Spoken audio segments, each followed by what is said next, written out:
Telangana Andhra Pradesh divide అయిన తర్వాత మొట్టమొదటిసారి చంద్రబాబు నాయుడు గారి ప్రభుత్వం రావడం జరిగింది.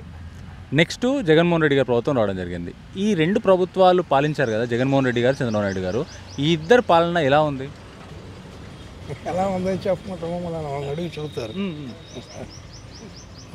సామాన్యుడిగా ఒక రైతుగా మీకు రైతుకు ఈ ప్రభుత్వం మేలు చేసింది, ఏం చేయలేదు. జగన్ ప్రభుత్వం ఏం చేయలేదు.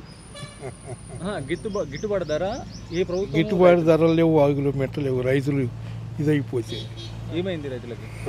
ఏముంది, రైతులకి పండిన పంట గిట్టుబాటు రేటు ఆడొచ్చింది.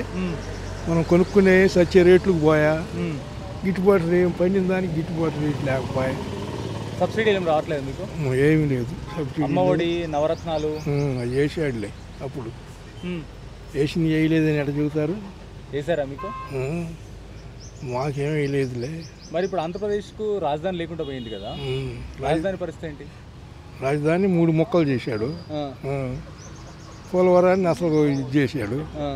తెలుగుగా మేమేం చెప్పేది ఏముంది, మీకు అగపడుతుందిగా.